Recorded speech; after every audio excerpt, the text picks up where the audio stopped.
গতকাল এক আইনজীবী ভাই সাইফুল ইসলাম আলিফ নৃশংসভাবে হত্যার শিকার হয়েছেন।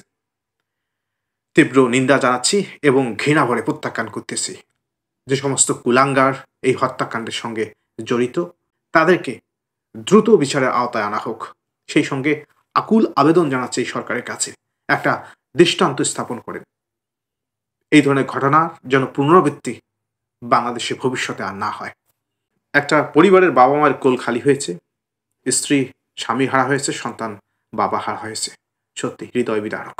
এই হত্যাকাণ্ডের মধ্যে দিয়ে একটা জিনিস প্রমাণিত, মারা গিয়েছে আমাদের দেশের মানুষ, দুঃখটা লেগেছে আমাদের দেশের পরিবারের, ক্ষতি হয়েছে আমাদের দেশের মানুষ, মৃত হয়েছে একটা দেশের। বৈদেশিক কোনো উস্কানিতে আমরা যে বা যাহারাই পরিচালিত হচ্ছি বা হওয়ার চেষ্টা করতেছি, এটা কখনোই বাংলাদেশের জন্য সুখকর কিছু বয়ে আনবে না। সনাতনী ভাইদের প্রতি আমি দৃষ্টি আকর্ষণ করতেছি, এটাই কি এই সঠিক সময় দাবি দেওয়া আদায়ের জন্য বা সমাবেশগুলো করার জন্য? ভেবে দেখবেন একবার।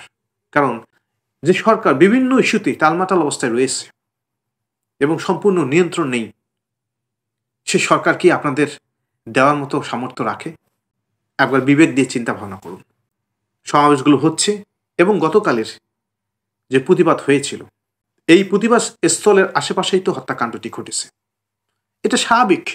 এই হত্যাকাণ্ডের তীর স্বাভাবিকভাবেই প্রতিবাদকারীর দিকেই চলে যায়।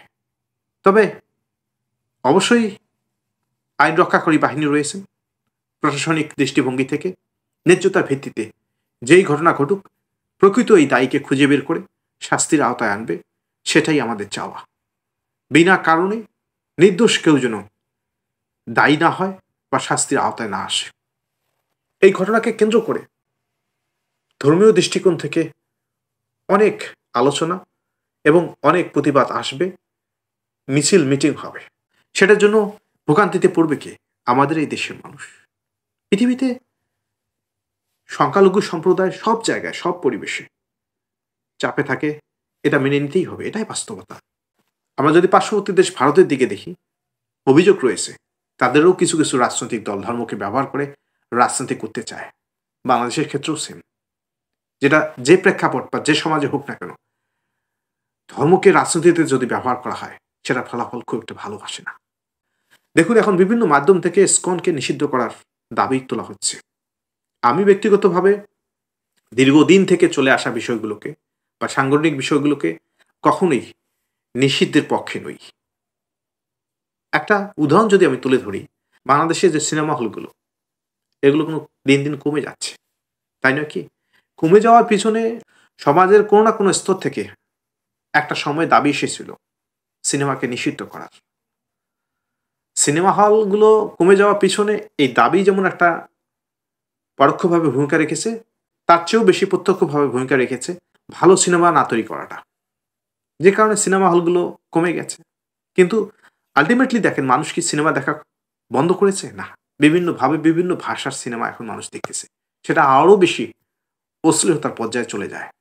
এমনকি এই প্রযুক্তির যুগে এখন বাড়ি বাড়িতে সিনেমা প্রদর্শিত হচ্ছে।